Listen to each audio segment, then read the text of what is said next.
சாதாரணமாக ஒரு பாலியல் குற்றச்சாட்டை நம்ம அசால்ட்டாக ஒரு நியூஸை கடந்துட்டு போயிடும்.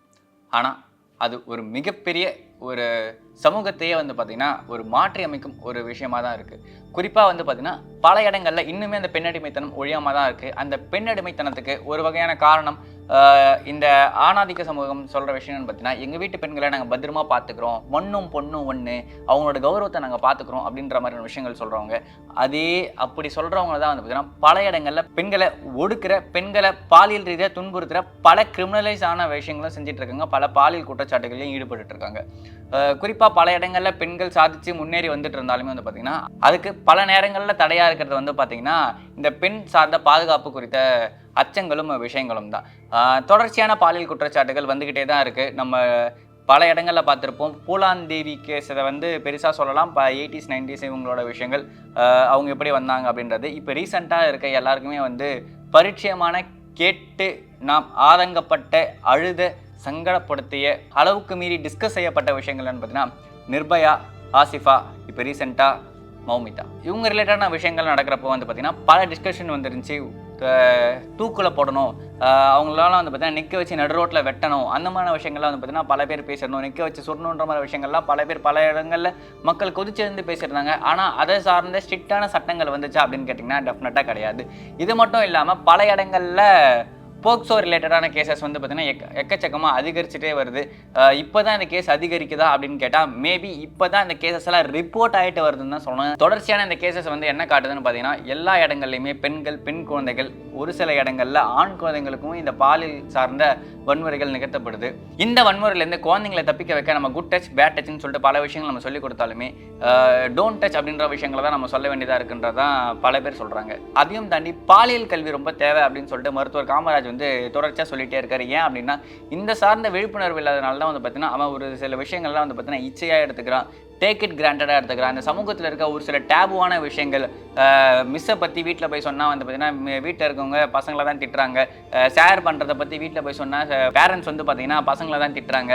இதையும் தாண்டி இது மாதிரி பண்ணனா உன் மார்க்கில் நான் கையை வச்சிருவேன், உனக்கு இன்டர்னல்ஸ் போட மாட்டேன், இந்த மாதிரியான விஷயங்கள் பல இடங்களில் தொடர்ச்சியாக நடந்துக்கிட்டே தான் இருக்குது. பல கல்லூரிகள், ஸ்கூல்ஸ்லையுமே இந்த விஷயம் நடந்துகிட்டு தான் இருக்குது. ரீசெண்டாக பார்த்தீங்கன்னா கிருஷ்ணகிரியில் ஏறக்குறைய ஒரு 13 பிள்ளைங்களை, சின்ன சின்ன பிள்ளைங்களை என்சிசி கேம்ப் அப்படின்னு சொல்லிட்டு ஒரு பெரிய ஒரு கட்சி, அடுத்து நாங்கள் தான் ஆட்சியை பிடிக்க போகிறோன்னு சொல்கிற ஒரு கட்சியோட நிர்வாகி ஒருத்தர் பண்ணியிருக்கார். உடனே அவர் கட்சியை விட்டு நீக்கிட்டு இல்லை இப்போ இவன் கட்சி இல்லை, இவனை சார்ந்த கேள்விகளை கேட்காதீங்கன்னு சொல்லிட்டு அந்த தலைவர் கடந்து போகிறதும், மேடைக்கு மேடை அவர் பார்த்தீங்கன்னா இந்த விஷயங்கள் பேசிட்டு இப்போ இது சார்ந்த விஷயங்களே பேசாமல் இருக்கிறதும் ரொம்பவே பார்த்தீங்கன்னா வேடிக்கையாக தான் இருக்குது. அதை தாண்டி பல இடங்களில் நம்ம பார்த்துட்டு இருந்தோம். டெல்லியில் ஒரு ரேப் கேஸ் நடந்துச்சு, வெஸ்ட் பெங்காலில் ஒரு ரேப் கேஸ் நடந்துச்சு, மும்பையில் ஒரு ரேப் கேஸ் நடந்துச்சுன்றதை தாண்டி பார்த்தீங்கன்னா தொடர்ச்சியாக நம்மளை சுற்றியுமே நடந்துக்கிட்டே இருக்குது. அங்கே இருக்கிற விஷயங்களுக்காகலாம் போராடுறோம், நம்ம பக்கத்தில் நடக்கிற விஷயங்களுக்காக ஏன் பேசக்கூட மாற்றோன்ற ஒரு கேள்வி இருக்குது. கொல்கட்டாவில் நடந்த விஷயம் மாதிரி தான் கிருஷ்ணகிரியில் ஒரு விஷயம் நடந்துச்சு. கொல்கட்டாவில் ஒரு மருத்துவர் பார்த்தீங்கன்னா கொல்லப்பட்டிருந்தார். பாலியல், அது மிகவும் கொடூரமான ஒரு விஷயம் தான். ஆனாலுமே கிருஷ்ணகிரி சார்ந்த விஷயங்களை இங்கே இருக்கிற கட்சிகள் ஏன் பேசலை அப்படின்ற ஒரு கேள்வி இருக்குது. இந்த விஷயத்தில் யார் யாரெல்லாம் சம்மந்தப்பட்டிருக்கா அப்படின்ற விஷயங்கள்லாம் போய் அந்த ஒரு கேஸ் முடியறதுக்கு முன்னாடி பார்த்தீங்கன்னா அந்த சிவராமன் இறந்து போகிறாரு, அவங்களோட அப்பாவும் இறந்து போகிறாரு, கேட்டால் ஆக்சிடென்ட் அப்படின்னு சொல்லிட்டு சொல்கிறாங்க. குடிச்சு வண்டி ஓட்டுனால இறந்து போயிட்டாரு அப்படின்ற விஷயம் சொல்கிறாங்க. இவங்க 2 பேரோட இடத்துமே பார்த்தீங்கன்னா கொஞ்சம் கான்ஸ்பிரசி தான் இருக்குது. ஆனால் இதை விட ஒரு பெரிய ட்விஸ்டே என்னன்னு பார்த்தீங்கன்னா அந்த கட்சியோட தலைவரே பார்த்தீங்கன்னா இல்லை இந்த டெத்து மேலே எங்களுக்கு சந்தேகமே இல்லை, ஒருத்தர் விபத்தில் இருந்து போயிருக்காரு, ஒருத்தர் சூசைட் பண்ணியிருக்காரு, அவர் ஆல்ரெடி எனக்கு லெட்டர் எழுதியிருந்தாரு, இந்த மாதிரி பார்த்தீங்கன்னா சூசைட் பண்ணிக்க போகிறேன், இந்த மாதிரி நான் தப்பு பண்ணிட்டேன்ற மாதிரி விஷயங்கள்லாம் சொல்லியிருக்காரு. ஆல்ரெடி ஒரு விஷயம் நடந்திருக்கு அப்படின்னா இவர் ஏன் ரிப்போர்ட் பண்ணலன்ற ஒரு விஷயம் இருக்குது. அதை தாண்டி பார்த்தீங்கன்னா தொடர்ச்சியாக அந்த கட்சியினர் மேலே பார்த்தீங்கன்னா பாலியல் சார்ந்த குற்றங்கள் எல்லா கட்சியினர் மேலேயுமே வந்துகிட்டு இருக்கு. அந்த கட்சி தலைவரோட ரிலேட்டடான விஷயங்களுமே நிறைய பார்த்துட்டு தான் இருந்தோம். இப்படி இருக்கிறப்ப இந்த அரசியல் கட்சிகளுமே பெரிய பெரிய தப்பு பண்ணுது. பல இடங்களில் பார்த்தீங்கன்னா ஒரு மிகப்பெரிய பார்வையாக இருக்கிறது இந்த கல்லூரி மாணவர்கள் பாதிக்கப்படுற இடத்துல பார்த்தீங்கன்னா அந்த இடத்துல முக்கிய புள்ளியாக இருக்கிறது அந்த கல்லூரியை வச்சிருக்க அந்த அரசியல் பிரமுகரோ அல்ல அந்த அரசியல் பிரமுகர்கள் சார்ந்த அரசாங்க அதிகாரிகளுக்கோ தான் இந்த மாணவிகள் இரையாக்கப்படுகிறார்கள் அப்படின்ற ஒரு விஷயங்களை தான் தொடர்ச்சியாக நம்ம பார்க்க வேண்டியது இருக்குது. குறிப்பாக அந்த பைரவா அப்படின்னு சொல்லிட்டு விஜயோட படம் இதை பற்றின விஷயங்கள்லாம் பேசியிருந்துச்சு. அந்த ஒருவேளை சப்போஸ் யாராச்சும் ஒருத்தர் போயிட்டு அப்படி கம்ப்ளைண்ட் பண்ணால் என்ன நடக்குது, இல்லை அந்த விக்டிமாக இருக்க கேர்ள் மேலே என்ன மாதிரியான ஃபேக் அலிகேஷன்ஸ்லாம் வச்சு அந்த பொண்ணையும் பார்த்தீங்கன்னா ஃபுல்லாக அவங்க கேரக்டர் அசாசினேஷன் நடக்குதுன்ற மாதிரி விஷயங்களுமே நம்ம பார்க்க வேண்டியதாக இருக்குது. இது ரிலேட்டடாக ஒரு கேஸுமே பார்த்தீங்கன்னா நம்ம எல்லாருக்குமே தெரிஞ்சிருக்கும். குறிப்பாக கவர்னர் பேர் வரைக்கும் அடிப்பட்ட நிர்மலா தேவி அப்படின்ற ஒரு கேஸ் தான் நம்ம பன்வாரிலால் புரோஹித் வந்து கவர்னராக இருக்கிறப்போ எனக்கு கவர்னர் வரைக்கும் ஆள் இருக்குன்னு சொல்லிட்டு நிர்மலா தேவி பேசின விஷயங்கள்லாம் உடனே வந்து கவர்னருக்குலாம் இதுக்கு சம்மந்தமே இல்லைன்ற மாதிரி விஷயங்கள்லாம் செய்தியில் பார்த்துருந்தோம். நிர்மலா தேவி பைத்தியம் அப்படின்ற அளவுக்கு வந்து பார்த்தீங்கன்னா சொல்லியிருந்தாங்க. அவங்க எப்படியெல்லாம் நினச்சாங்க, அந்த கேஸ் எப்படியெல்லாம் மூவ் ஆச்சுன்ற விஷயங்கள்லாம் பார்த்துருந்தோம். இதை தாண்டி இங்கே கொங்கு பெல்ட்டில் நடந்த அந்த ஒரு மோசமான சம்பவங்கள், 100க்கும் மேற்பட்ட பெண்களை வந்து இது பண்ணியிருந்தாங்க. நாகர்கோயிலில் ஒரு விஷயம், காசி அப்படின்னு சொல்லிட்டு ஒருத்தனை அரெஸ்ட் பண்ணியிருந்தாங்க. இந்த மாதிரியான சம்பவங்கள் தொடர்ச்சியாக நடந்துக்கிட்டே தான் இருக்குது. நம்ம அதில் ஏன் ஸ்ட்ரிக்டான ஒரு ஆக்ஷன் எடுக்கிறது இல்லை அப்படின்ற ஒரு விஷயங்களும் பார்க்க வேண்டியதாக இருக்குது. இதை தாண்டி பல இடங்கள் வந்து பார்த்தீங்கன்னா டொமஸ்டிக்காகவே வீட்டில் இருக்க அந்த பிள்ளைங்களுக்குலாம் வந்து பார்த்தீங்கன்னா பாதுகாப்பு இல்லைன்றதா ஒரு மிகப்பெரிய ஒரு சுச்சுவேஷனாக இருக்குது. ஏன் அப்படின்னு பார்த்தீங்கன்னா ரீசெண்டாக சென்னை, கொளத்தூர், வில்லிவாக்கம் இந்த மாதிரி ஏரியாலாம் வந்து பார்த்தீங்கன்னா அந்த பிள்ளைங்களோட அப்பாவையே அரெஸ்ட் பண்ணியிருந்தாங்க. யாருக்குரிய 4 வருஷமாக ஒரு அந்த சின்ன பொண்ணை ரேப் பண்ணிட்டு இருந்திருக்காரு. இன்னொரு இடத்துல அதே மாதிரியான ஒரு சம்பவம் தான், அந்த குழந்தை முழுகாமல் இருந்துச்சு. ஏன் இந்த ஒரு தகப்பன், அதாவது அப்பா, அம்மா, அண்ணன் இவங்க கிட்ட தான் வந்து பார்த்தீங்கன்னா பாதுகாப்பாக இருக்க முடியுன்ற இடத்துல வந்து பார்த்தீங்கன்னா இவங்ககிட்டயே பாதுகாப்பு இல்லையா அப்படின்னு ஒரு கொஸ்டின் மார்க் இருக்குது. ஏன் அந்த ஒரு வக்ர புத்தி அவங்களுக்கு தோன்றுது அப்படின்ற மாதிரி விஷயங்கள்லாம் இருக்குது. இந்த மாதிரி விஷயங்கள்லாம் வந்து டாக்டர் காமராஜ் அவர்கிட்ட கேட்டப்போ வந்து பார்த்தீங்கன்னா பல இடங்களில் வந்து பார்த்தீங்கன்னா பாலியல் சார்ந்த கல்வி நம்மளுக்கு ப்ராப்பராக இல்லை, அவங்களால அதை பிரித்து பார்த்துக்க முடியல, எது ஏன் எதுக்காக அப்படின்றதெல்லாம் தாண்டி பார்த்தீங்கன்னா ஒரு இச்சைன்ற விஷயம் தான் அதிகமாக இருக்குது. இதுக்கு காரணம் போதைப் பொருட்கள், அதுக்கப்புறம் நம்ம கமர்ஷியலாக பார்த்து வளர்கிற விஷயங்கள் அப்படின்றதும் குறிப்பாக சொல்கிறாரு. இன்னும் ஒரு சில இடங்கள்லாம் வந்து பார்த்திங்கன்னா நாம் இன்னுமே சேனலைஸ் பண்ணி பசங்களுக்கு சொல்லி தரணும். யார் தப்பு பண்ணாலும் யார் எதை பண்ணாலும் வந்து வெளியே அதை ஓப்பனாக சொல்லணும். பேரண்ட்ஸ் கிட்ட போய் சொல்லணும். ஒருவேளை பேரண்ட்ஸ் தப்பு பண்ணாங்கன்னா டீச்சர்ஸ் கிட்ட போய் சொல்லணும். இதையும் தாண்டி பசங்க எல்லாருமே பெரும்பாலும் ஃபோன் யூஸ் பண்ண ஆரம்பிச்சிட்டாங்க. அந்த 1098 அப்படின்னு சொல்லி ஒரு சைல்டு ஹெல்ப்லைன் நம்பர் இருக்குது. அதில் ஃபோன் பண்ணி சொன்னாங்கன்னா டெஃபினட்டாக வந்து இதை இது பண்ண முடியும். ஏறக்குறைய வந்து பார்த்திங்கன்னா இந்த போக்சோ ரிலேட்டட் கேசஸே வந்து பார்த்திங்கன்னா எக்கச்சக்க கேசஸ் ரிஜிஸ்டர் ஆகிருக்கு. ஆனால் இதில் 21% மட்டும்தான் வந்து பார்த்திங்கன்னா ஏறக்குறைய இவங்க அந்த கேஸே ப்ராப்பராக நடக்குது. அதுலேயும் 3% மட்டும்தான் கன்விக்ட் ஆகி ப்ராப்பரான ஒரு தண்டனை கொடுக்குறாங்க. இது எவ்வளோ ஒரு அவல நிலையை தான் நமக்கு காட்டுது. ஏன் அப்படின்னு பார்த்தீங்கன்னா பல இடங்களில் டெல்லி ஹைகோர்ட் ஒரு விஷயம் சொல்லியிருந்துச்சு, அதை கோட் பண்ணணும்னு நினைக்கிறேன். ஏன் அப்படின்னு பார்த்தீங்கன்னா ஒரு 23 வயசு பையன், 17 வயசு பொண்ணு, இவங்க 2 பேருக்குள்ள ஒரு மியூச்சுவலான ஒரு ரிலேஷன்ஷிப் இருக்குது. மேபி அதை love and romantic relationship, love அப்படின்றத நம்ம ஷேட் பண்ணுறாங்க. ஏறக்குறைய ஒரு 1000 வயசு டிஃப்ரென்ஸு, 2 பேரும் லவ் பண்ணுறாங்க, 2 பேரும் ஒரு இன்டிமேட் ரிலேஷன்ஷிப்குள்ளே இருக்காங்க. அதனால் அந்த பொண்ணு ப்ரெக்னென்ட் ஆகுது. ஃபஸ்ட்டு அந்த பையன் மேலே போக்சோ கேஸ் போட்டு அந்த பையனை தூக்கி ஜெயிலில் வச்சுறாங்க. ஆனால் கோர்ட் என்ன ஒரு விஷயம் சொல்லுதுன்னு பார்த்தீங்கன்னா இவங்க 2 பேருக்குமே ஒரு மியூச்சுவலான ஒரு கன்சல்ட்டிங் இருக்குது. அதனால் இது வந்து பார்த்தீங்கன்னா ஒரு ரேப் கேஸாவோ போக்சோ கேஸாவோ எடுக்க முடியாதுன்னு சொல்லிட்டு அந்த பையனை ரிலீஸ் பண்ணிடுறாங்க. இந்த ஒரு விஷயத்தில் இன்னும் கொஞ்சம் டீப்பான விஷயங்களை நம்ம அனலைஸ் பண்ண வேண்டியது இருக்குது அப்படின்னு சொல்லிட்டு பார்க்குறாங்க. இந்த மாதிரி ஒரு விஷயங்களில் இன்னொரு டிஸ்கஷன் என்ன கொண்டு வராங்கன்னு பார்த்தீங்கன்னா ஏஜ் அட்டன் பண்ணதுக்கப்புறமா இல்லை ஒரு மியூச்சுவலான ஒரு கன்சல்ட்டிங் அவங்க 2 பேருக்குள்ளே இருக்குது, ஒரு ப்ராப்பரான ஒரு மெச்சூரிட்டி இருக்குது, அதனால் அவங்க வந்து ஒரு இன்டிமேசிக்குள்ளே இருக்காங்க அப்படின்ற விஷயங்கள் பார்த்தாலுமே அண்டர் 18க்குள்ளே மேரேஜ் பண்ணக்கூடாது அப்படின்னு ஒரு ரூல் இருக்குது, அண்டர் 21க்குள்ளே மேரேஜ் பண்ணக்கூடாதுன்னு ஒரு ரூல் இருக்குது. இந்த மாதிரி எக்கச்சக்க ரூல்ஸ் இருக்குது. இதெல்லாம் தாண்டி இதெல்லாம் ஸ்ட்ரீம்லைன் பண்ணுறதுக்கு கவர்மெண்ட் ஒரு ப்ராப்பரான ஒரு விஷயத்தை கொண்டு வரணும்.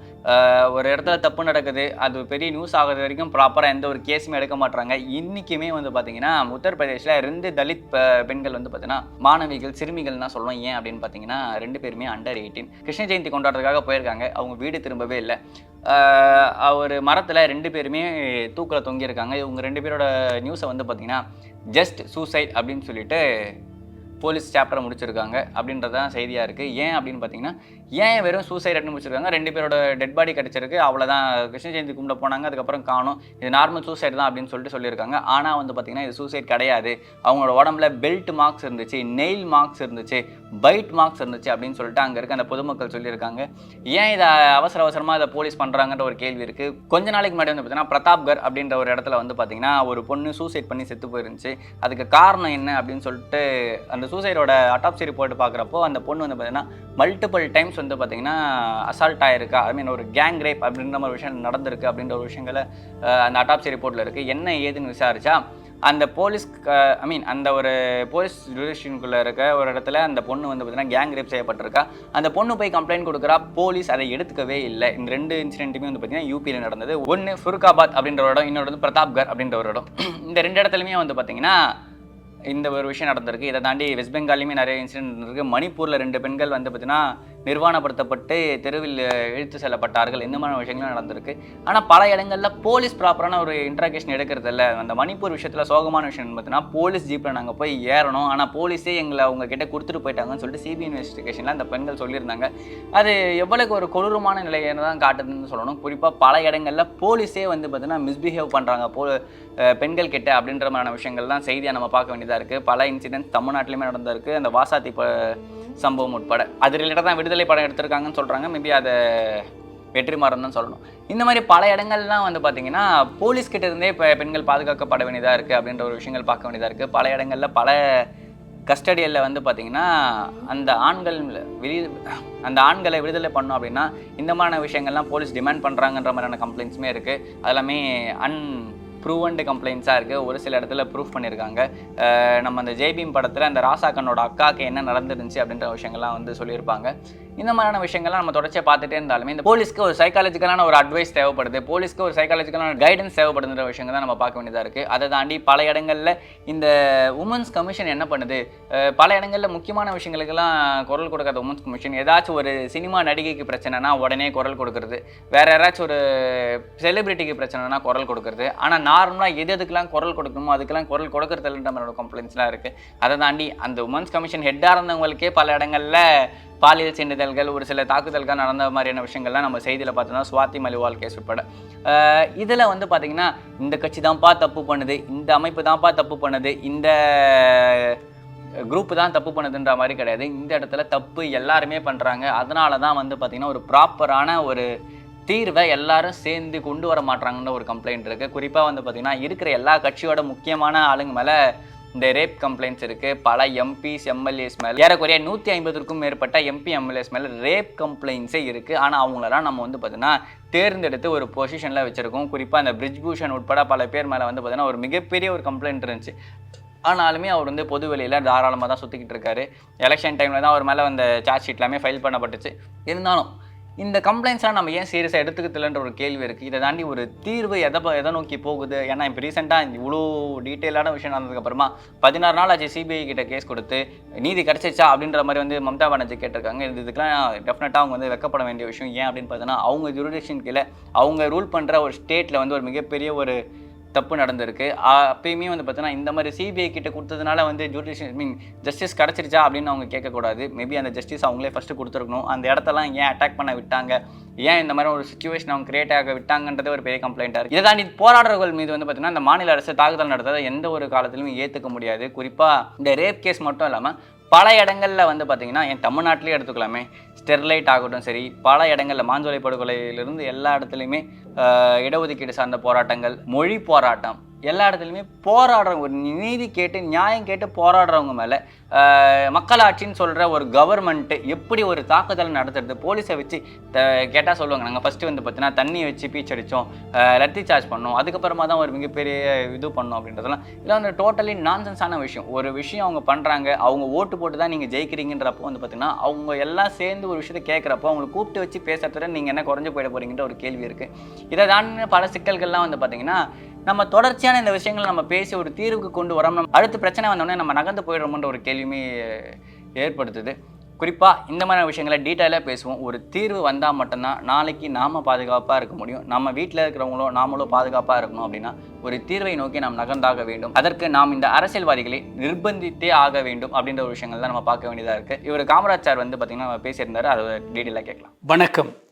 கிருஷ்ணகிரியில் சமீபத்தில் ஒரு பள்ளி என்சிசி கேம்ப்னு சொல்லி போலியாக, அங்கே என்சிசி கேம்பே இல்லை, ஆசிரியர்களும் வெளியாட்களும் ஒரு கட்சி நிர்வாகியும் சேர்ந்து பெண் குழந்தைகளுக்கெல்லாம் என்சிசி கேம்ப் நடத்தணும்னு சொல்லி பெண் குழந்தைகள்லாம் ஒரு 13 குழந்தைகளை தவறாக நடத்தியிருக்காங்க. ரொம்ப அதிர்ச்சிகரமான விஷயம். ஏன்னா ரூம் போட்டு யோசிப்பானுங்களா அப்படின்ற அளவுக்கு விதவிதமாக பண கொள்ளைகள் நிறைய வித்தியாசமாக நடக்கிறத பார்க்குறோம்.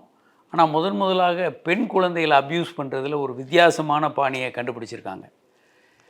ஸ்கூல் என்சிசியே இல்லாமல் அப்புறம் அந்த ஸ்கூல் நிர்வாகிகள், அந்த ஒரு கட்சியை ஈடுபட்டவர் எல்லாரையும் அரெஸ்ட் பண்ணியிருக்காங்க. இப்போது இது வந்து ஒரு அபத்தமான விஷயம்.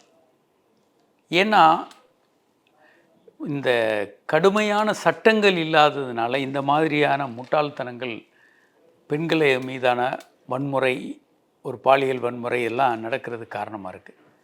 கடுமையான சட்டங்களும் அதே மாதிரி பெண்களுக்கான விழிப்புணர்வு, பாலியல் கல்வி எல்லாம் இல்லாதது ஒரு முக்கிய காரணம். பாலியல் கல்வி சொல்லி கொடுத்தாலே பல நேரங்களில் பெண்களுக்கு என்ன பண்ணணும்னு தெரியும். நோ அப்படின்னு பெண்கள் மொத்த சத்தமாக சொல்லணும். சொல்லிவிட்டு அந்த இடத்த விட்டு அகன்றணும். யாராவது தெரிந்தவர்கள்ட்ட, நம்பக்கூடியவர்கள்ட்ட போய் இந்த விஷயத்த முதல்ல சொல்லணும். குழந்தைகள் சொல்கிறத முதல்ல நம்புங்க. அதுக்கு தகுந்த நடவடிக்கை ரிப்போர்ட் பண்ணணும். போலீஸில் இந்த மாதிரி கேஸெல்லாம் ரிப்போர்ட் பண்ணணும்.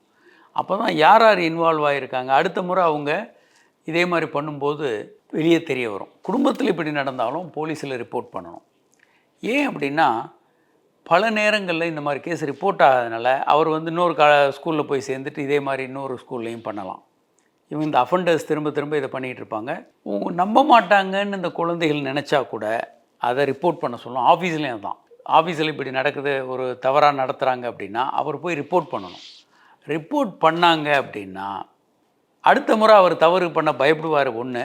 ரெண்டாவது, மற்றவங்க சந்தேகப்படுவாங்க.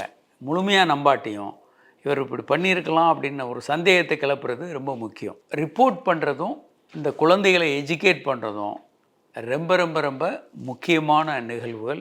அது நம்ம அவங்களுக்கு சொல்லி கொடுத்தா தான் அவங்களால செய்ய முடியும். தன்னிச்சையாக குழந்தைகள் செய்கிறதுக்கு பயப்படுவாங்க. ஏன்னா இப்படி சிக்கலான சூழ்நிலை வரும்போது என்ன மாதிரி நடந்து கொள்ளணும்னு இந்த குழந்தைகளுக்கு தெரியாது.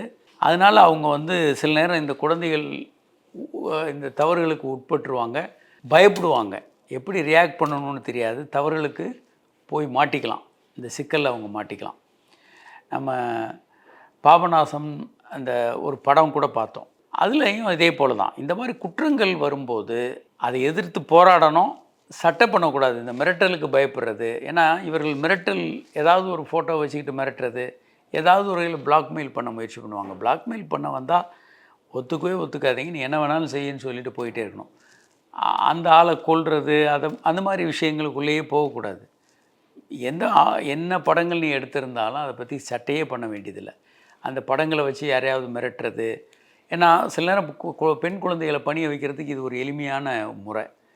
அதனால இந்த மாதிரி மிரட்டல்களுக்கு எப்போதுமே பயப்படக்கூடாது. அதையும் குழந்தைகளுக்கு சொல்லித்தரணும். குழந்தைகள் சொல்கிறத நம்பணும். பெற்றோர்கள், ஆசிரியர்கள், பொறுப்பானவர்கள் நம்பணும். அந்த ப்ரிடேட்டார்ஸ் யாராவது அந்த சைட்டில் இருந்தாங்கன்னா அவங்கள முதல்ல அப்புறப்படுத்திடணும்.